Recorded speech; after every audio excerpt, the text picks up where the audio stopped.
Assalamualaikum warahmatullahi wabarakatuh. Salam sejahtera, salam Malaysia Madani dan salam IPG Peneraju Kecemerlangan Pendidikan Guru Bertaraf Dunia. Jadi, kembali kita ke dalam podcast episod 1 iaitu podcast praktikum daripada Biro Akademik JPP IPG Kampus Pulau Pinang. Jadi untuk episod pertama ni, kita ada satu tajuk yang amat menarik untuk kita kupaskan iaitu tentang sebelum melangkah ke praktikum. Dan kita bawakan satu tetamu yang tak asing lagi lah daripada pelajar IPG Kampus Pulau Pinang. Jadi, ayo kita berkenalan dengan tetamu kita. Nama saya Muhammad Haziq Akasha bin Muhammad Sazali, merupakan pengurusi Biro Akademik JPP IPG Kampus Pulau Pinang dan daripada option pengajian Melayu. Dan bersama saya, tetamu yang memang semua orang kenal lah, tak pelik lagi. Iaitu, silakan saudara kenalkan diri. Baik, terima kasih Haziq. Saya Muhammad Syarif Fitri bin Muhammad Bukhari. Kita nak santai kan? Betul, santai. Alhamdulillah macam biasa. Okay, salam perkenalan. Saya daripada option pengajian Bahasa Melayu. Baik, terima kasih saudara Syahrul sebab sentiasa ataupun memberi sokongan lah untuk menjayakan podcast praktikum pada kali ini.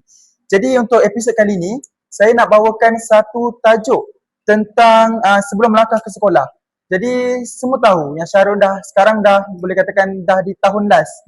Yang tahun di mana dah menjalani PBS 1, PBS 2, praktikum 1 dan pelbagai lagi perkara-perkara akademik dekat dalam IPG ni lah. Jadi soalan pertama saya untuk Syahrul. Kalau Syahrul di masa nak bersedia sebelum ke praktikum, apa yang saudara nak prepare lah dari segi mental ke fizikal ataupun dari segala aspek sebelum melangkah ke dalam sekolah praktikum tu? Okey, baik. Terima kasih Haziq atas soalan.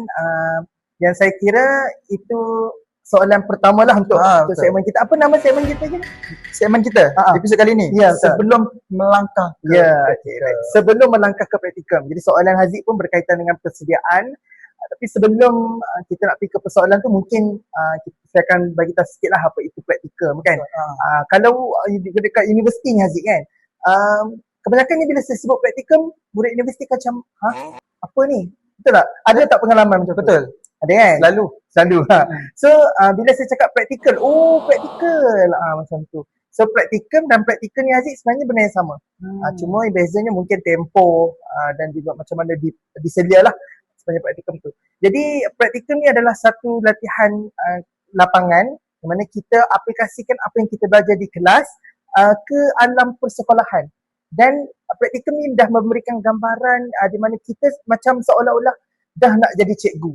Haziq kan macam Haziq sendiri belum lagi PBS kan. Okay, nanti mungkin Haziq bila dah PBS 1 mungkin Haziq akan boleh kata apa boleh relate lah dengan apa yang saya kongsikan kan.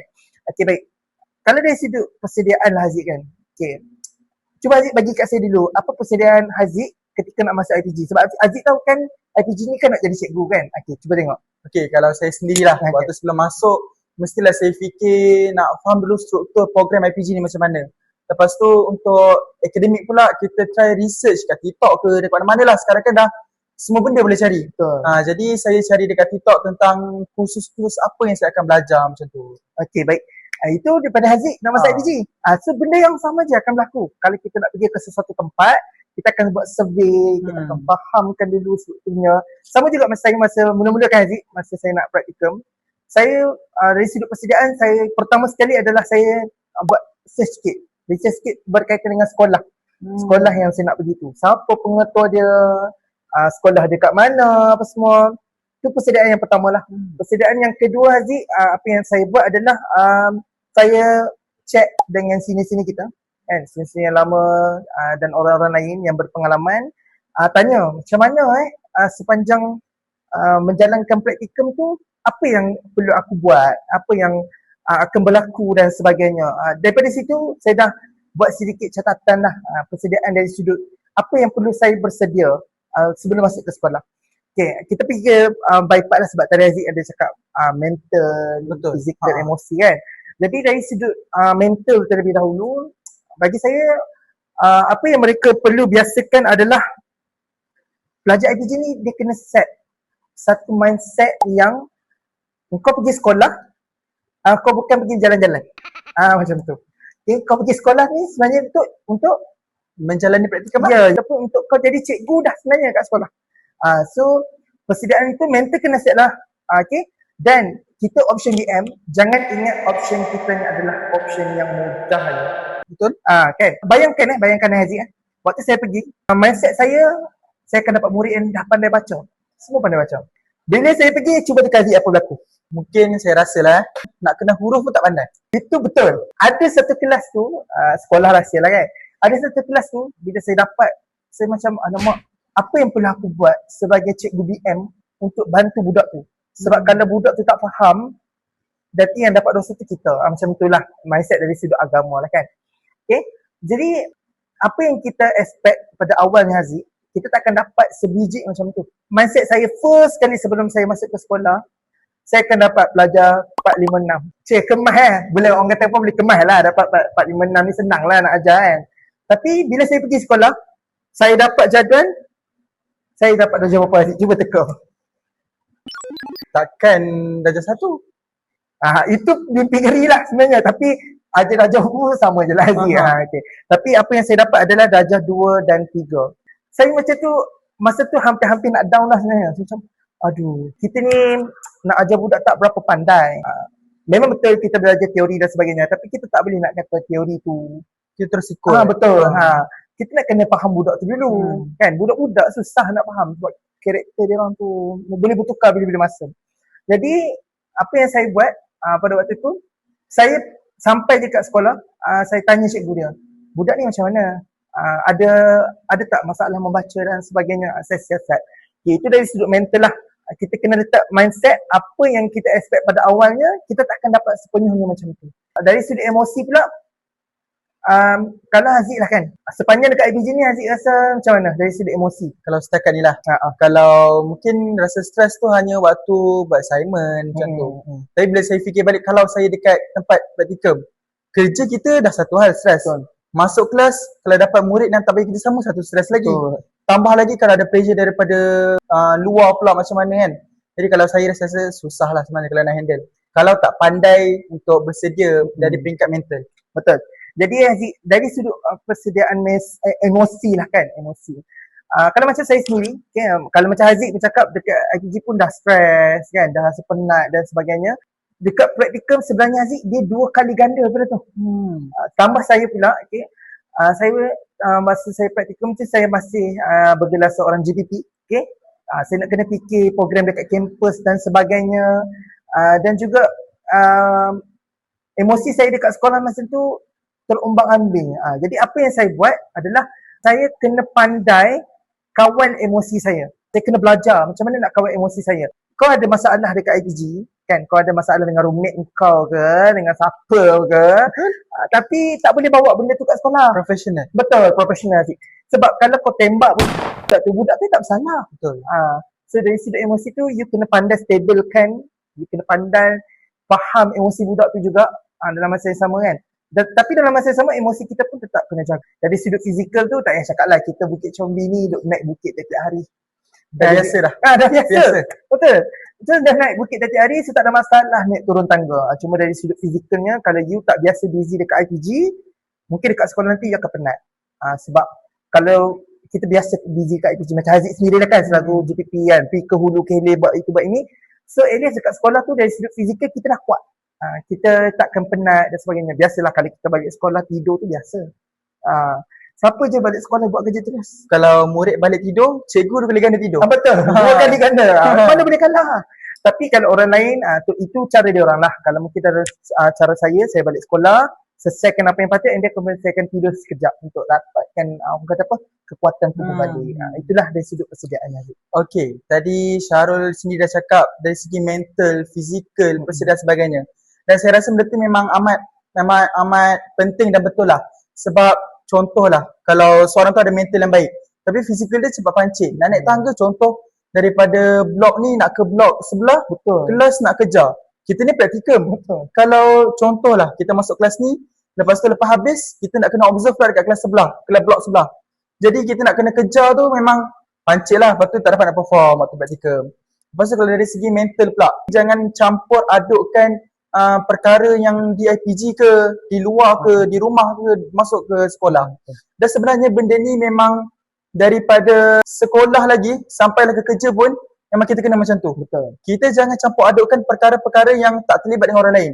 Contoh kalau kita stres dengan assignment, jangan kita bising pula dekat family kita. Betul. Yang kita stres tak nak layan family.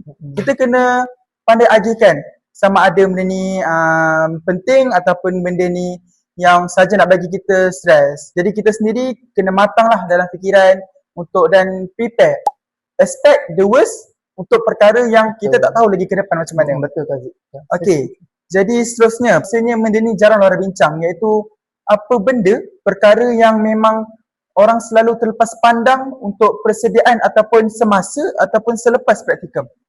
Ini saya bagi tahu ni kantorlah rahsia saya. Tak apa, ini orang cakap belajar dari kesilapan. Belajar. Jangan ulang kesilapan. Betul Tazik. Saya suka dengan kata-kata tu. Betul.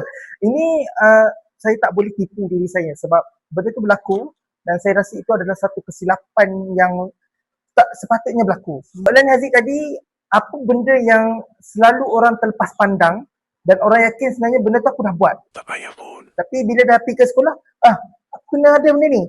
Okay. First kali, ini kantor sikit lah tapi tak apalah. Okay, first kali adalah dari sudut persediaan perlengkapan dokumen. Betul, kita akan disediakan dalam pelbagai dokumen dan sebagainya. Masa mula-mula tu saya dapat tu kan, macam anda ni macam PBS je, boleh je nak buat. Dapat buku pengurusan, settle lah. Dapat itu, settle lah. Tapi sebenarnya Haziq tak.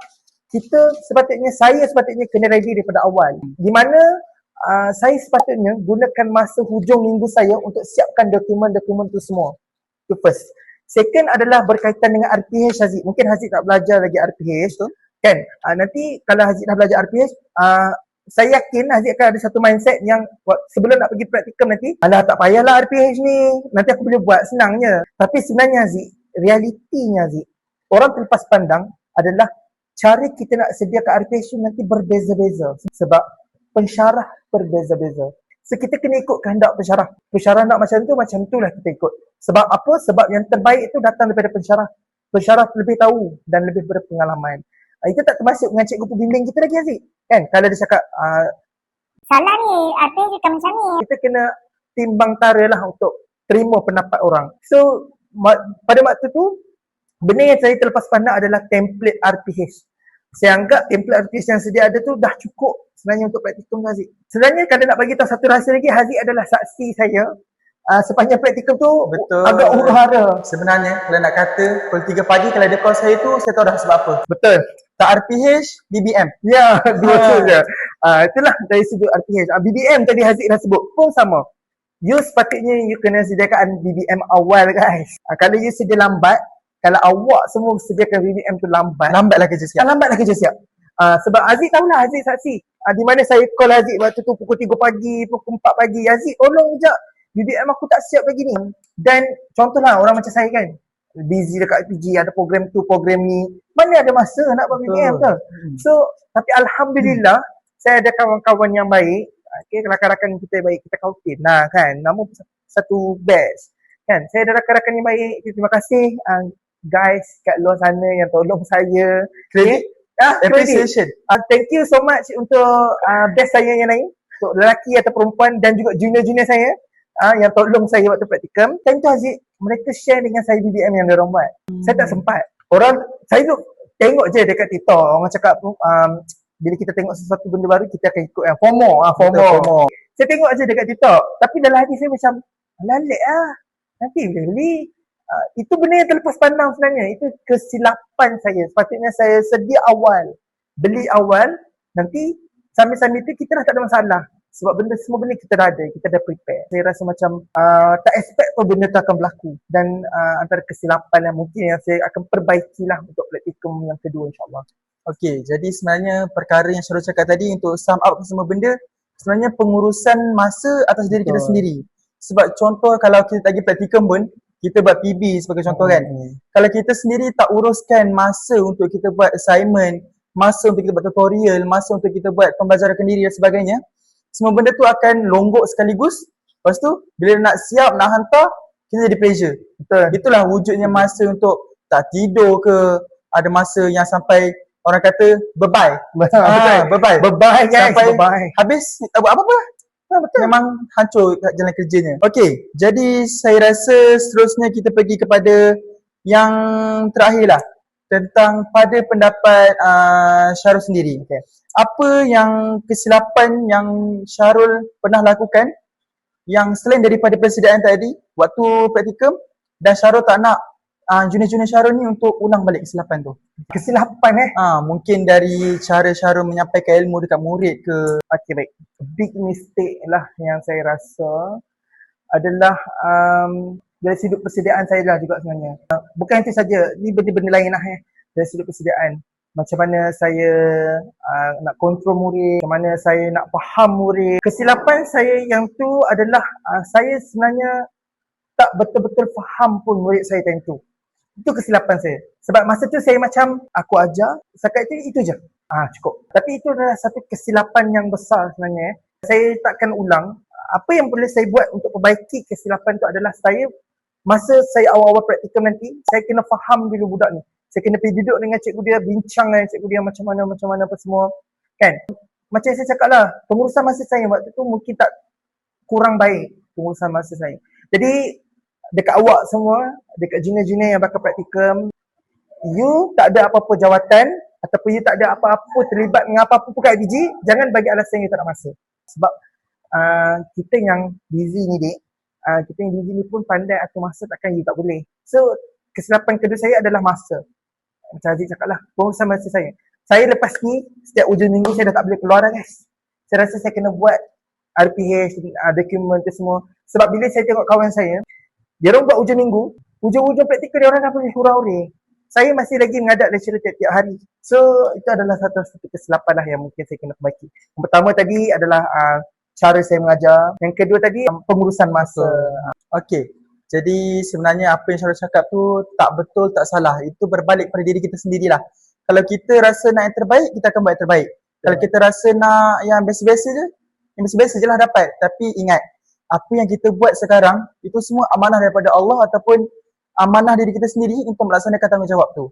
Contoh kalau dalam satu situasi, kita ni buat ala kadar. Nanti dalam masa akan datang, silap-silap perkara kita buat tu akan berbalik pada diri kita sendiri.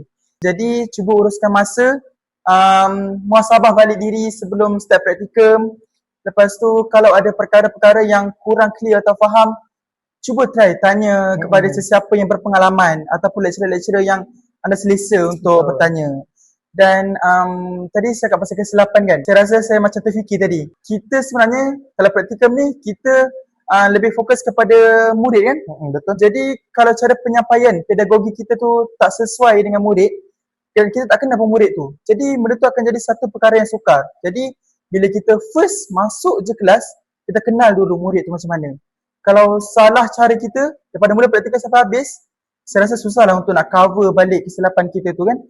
Jadi saya rasa setakat ni itu sahaja untuk episod yang pertama dan bersama tetamu yang pertama kita.